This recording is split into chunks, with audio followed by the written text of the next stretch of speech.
Have you ever found yourself in that really common professional spot? You know, you feel like you're doing everything right, running those crisp stand-ups, writing clear tickets, making sure everyone's aligned. Yeah, ticking all the boxes. Exactly. And yet, execution just feels like, well, like a constant negotiation, right? Not that smooth acceleration you're hoping for. You're technically the product lead, but things just aren't moving fast. It Yeah. feels like there's some kind of hidden bottleneck. hmm You're pushing, but the team isn't quite, accelerating with you.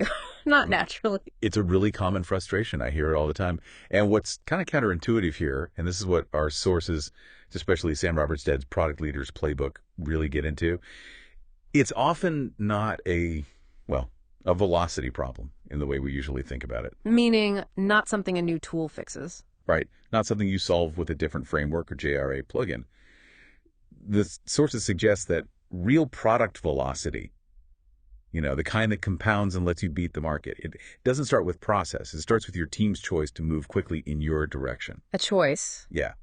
And that choice, fundamentally, it's all about trust. Okay, that really flips the script, doesn't it? From Yeah. velocity being about mechanics to it being about, well, belief.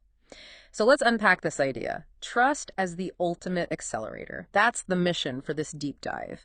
Understanding operational trust and this thing called the trust loop from Robertstad's work. Exactly. This feels like a potential shortcut, to becoming that PM your team genuinely wants to accelerate for. Lots of surprising insights here, apparently. So let's start at the beginning. When we say trust in a professional context, what are we really talking about? Is it just being liked? I'm thinking of that George McDonald quote. Oh, to be trusted is a greater compliment than to be loved one. That's the one. It feels relevant here. It's spot on, because operational trust, as Robertstad defines it, it's not about emotional connection. It isn't whether your team likes you personally or if you hang out after work. It's their core belief that your judgment is sound, Okay. that your commitments are actually reliable, like rock solid, and crucially, that your requests, they're worth prioritizing over all the other noise and demands flying at them. So it's earned, not just given. Absolutely. It's earned through demonstrated credibility, consistent actions over time. It accumulates. It's not about a single workshop or team lunch. That's a really key distinction because I think a lot of product managers, and maybe I've done this too, we can confuse influence, the persuasion tricks, the stakeholder management techniques with this deeper, more sustainable trust. Right. Influence can be temporary. Yeah, you can win an argument, get someone to agree in the moment, but that doesn't mean they operationally trust your direction next week or next month. So you said demonstrated credibility. What does that look like day to day? How do we actually build this kind of trust? Well, if we zoom out for a second, there's some really solid research that backs this up. You look at Google's Project Aristotle or the Dora reports. Right, the DevOps research ones. Yeah, exactly. Right. They track software delivery performance. And these studies, they consistently find that psychological safety and critically consistent execution patterns are what set high-performing teams apart.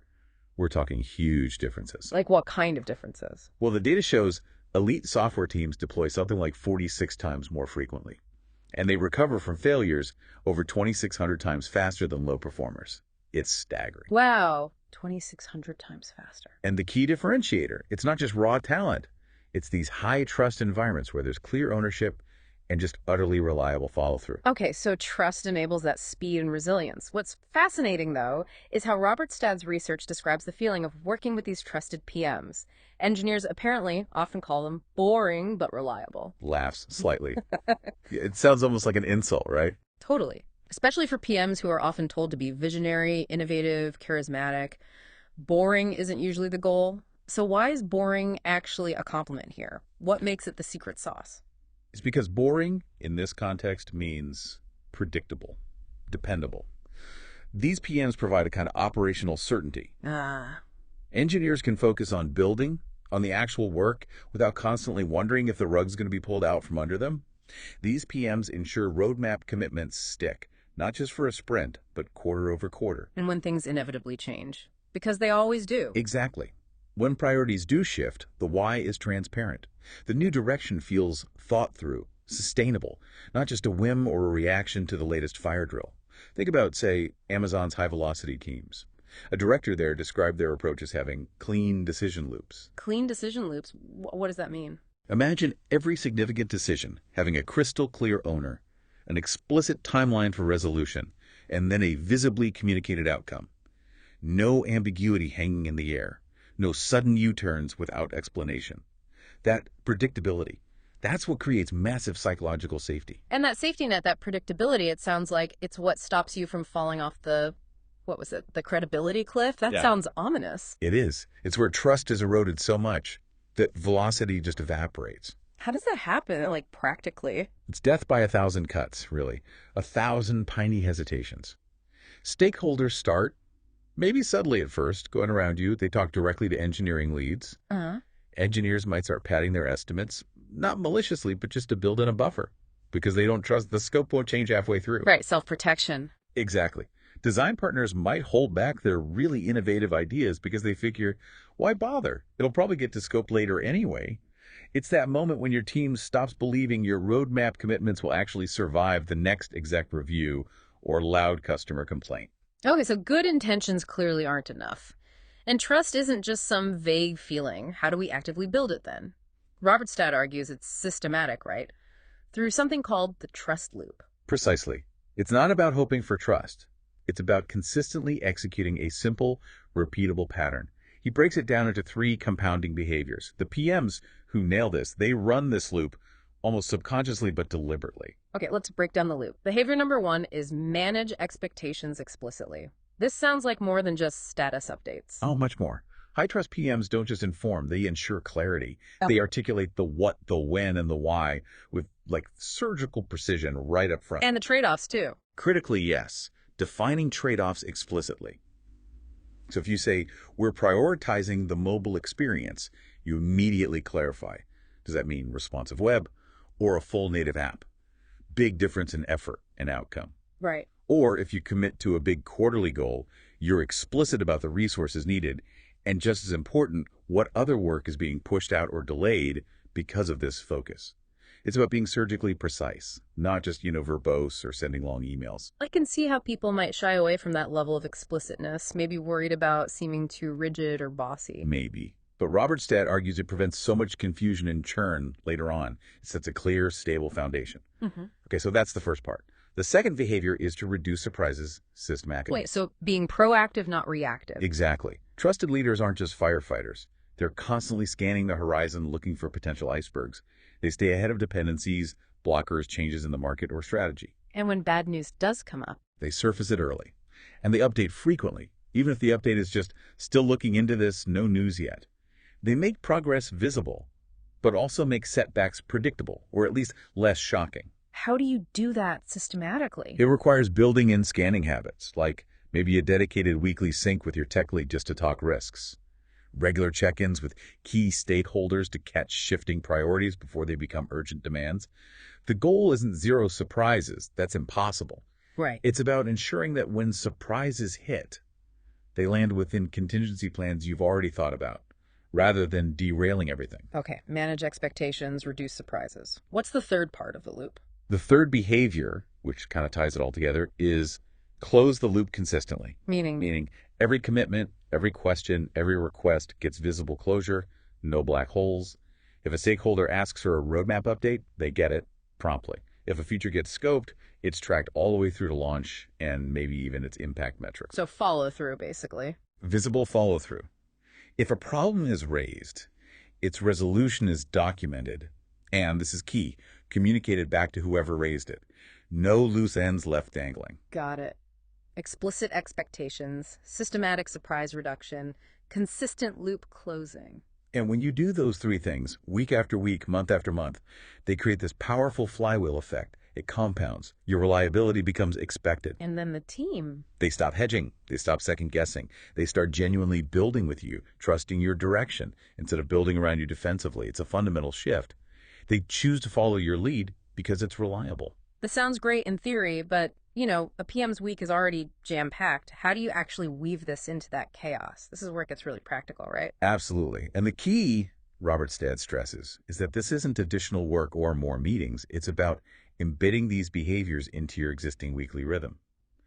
He outlines a pretty clear cadence. Okay, let's hear it. Monday morning. What's the focus? Monday, expectation setting.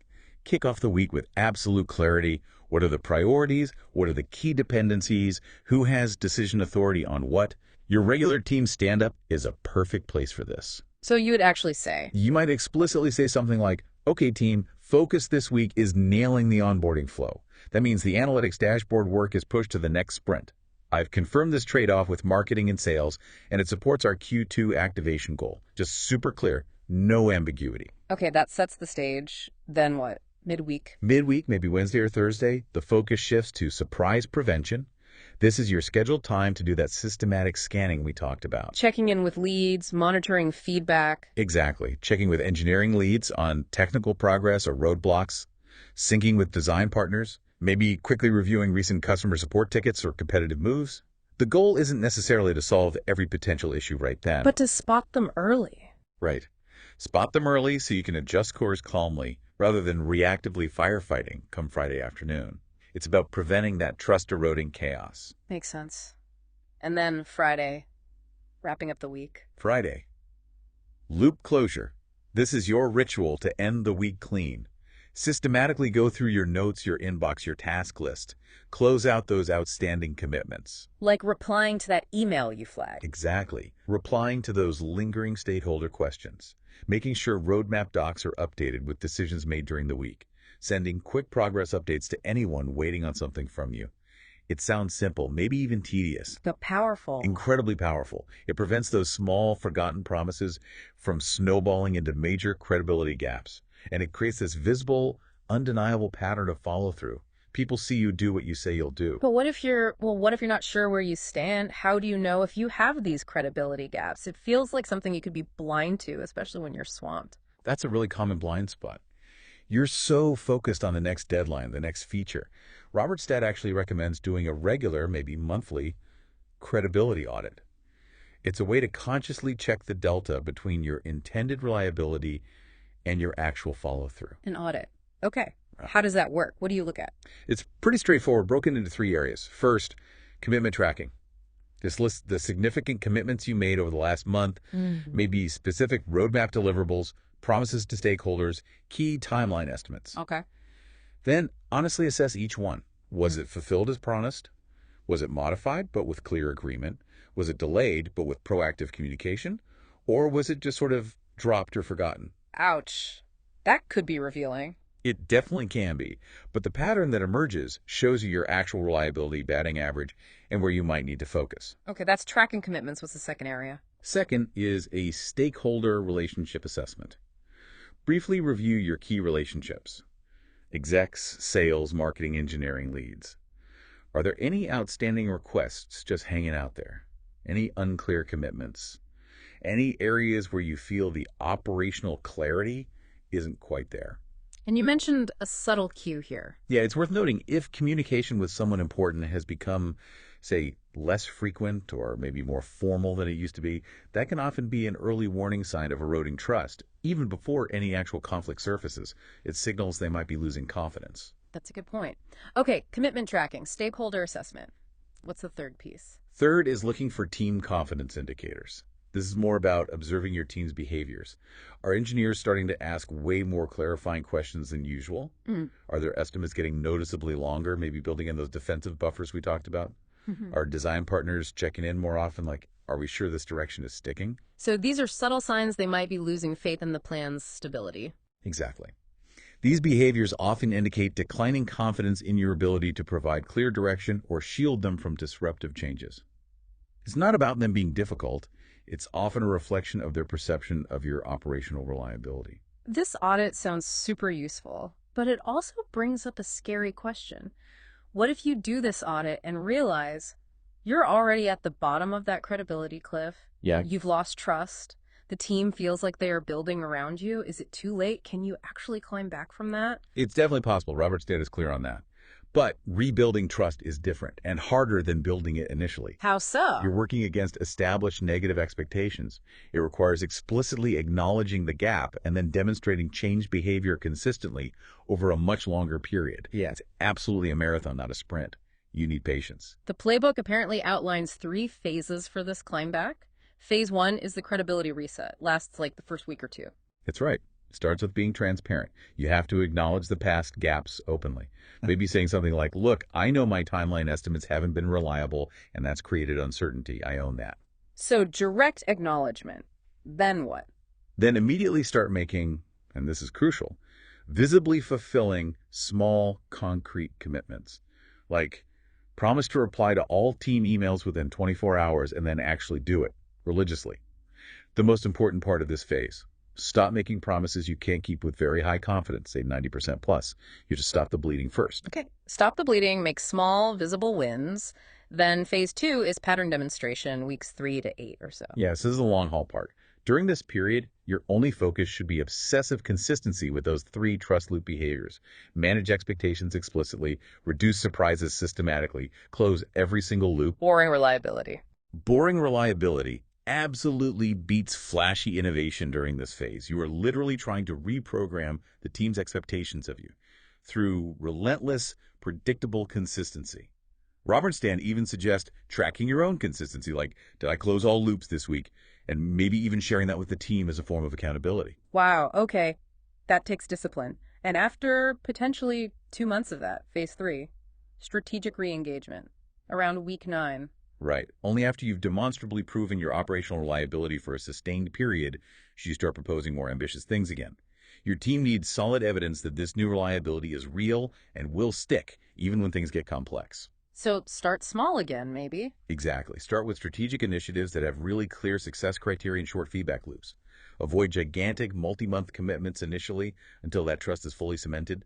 Build back up gradually. It also seems important that this trust stuff isn't one size fits all, right? The playbook mentions tailoring it. Yeah, absolutely. While the core trust loop behaviors apply universally, different stakeholder groups value different kinds of evidence. What really builds credibility with an engineer might not be the same thing that impresses an executive. Okay, so let's break that down. For engineering teams, what's the main currency of trust? What do they value most? For engineers, it often comes down to technical precision, realistic planning, and feeling protected from chaos, like scope creep or constant interruptions. So how do you deliver that? You build trust with them through really detailed, well-thought-out specs, by acknowledging technical dependencies and complexities up front, by communicating technical blockers clearly and explaining their impact, and maybe most importantly, by fiercely protecting their focus time of unnecessary meetings or vague shifting requirements. Got it. Protect their focus, be precise. Now, what about executive stakeholders? They're looking at things differently, right? Totally different lens. Executives tend to evaluate your credibility based on achieving business outcomes, the clarity of your strategic thinking, and how well you connect your product decisions back to the bigger company goals. So trust building there looks like. It looks like comprehensive strategic documents, clear whys behind the whats. It means proactively bringing potential problems to them early, along with proposed solutions, not just reporting roadblocks after the fact.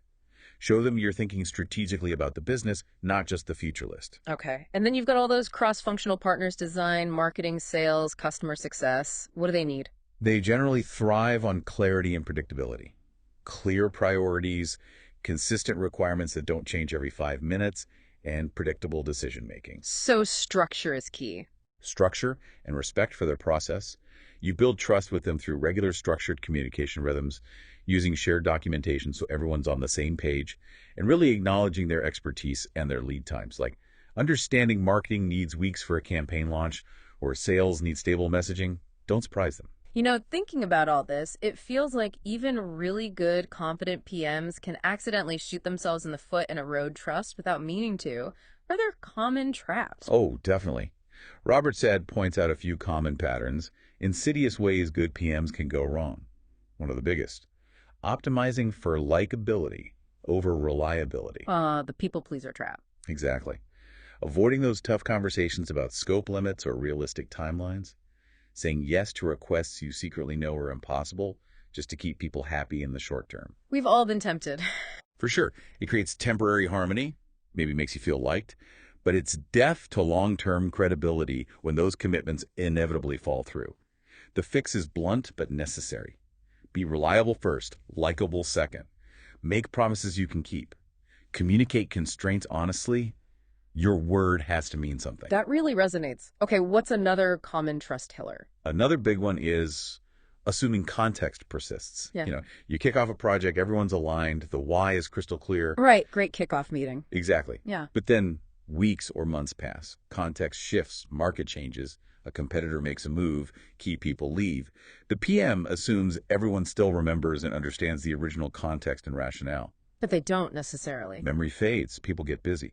That initial clarity quietly erodes into ambiguity, and then team decisions start becoming inconsistent because the shared why is gone. So how do you fight that context decay? Seems relentless. You have to actively build context refresh into your regular rhythm. Maybe it's starting weekly team syncs with a quick reminder of the quarterly goals, maybe some monthly review of the strategic rationale, just constantly reinforcing the why, not assuming it's understood. Okay, don't assume context. What else? One more big one. Making silent trade-offs. Look, experienced PMs have to make quick judgment calls all the time when new info comes in, cutting a feature to hit a date, reallocating a developer to fix a critical bug. These might be the right calls strategically, but if those trade-offs are made silently, without explicitly communicating the decision and the reasoning to the affected stakeholders, the team who built the feature, the marketing person planning the launch, it just looks like poor planning or capricious changes. Even if you're making the right call for the business. Right. People don't see the context you had, they just see the rug pulled out. Transparency about trade-off decisions, even small ones, is crucial. Okay, so avoid those traps. Now, what about the PMs who are really, really good at this? The ones who seem to build trust almost effortlessly?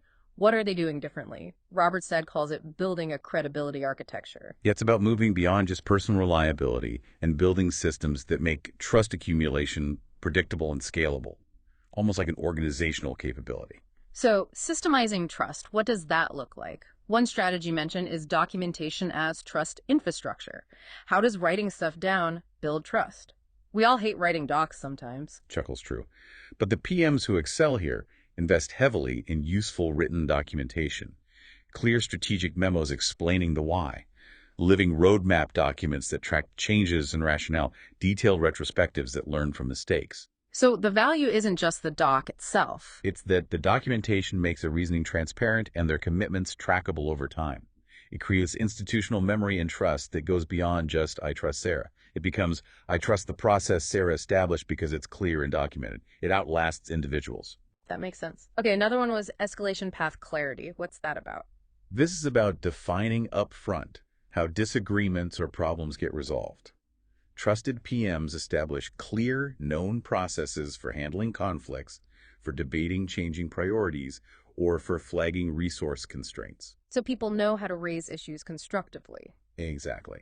Team members know how to surface a concern or challenge a decision without it feeling like a personal attack or getting lost in ambiguity. This requires being really explicit about decision authority, too. What decisions are yours? What can the tech lead decide? What needs stakeholder input?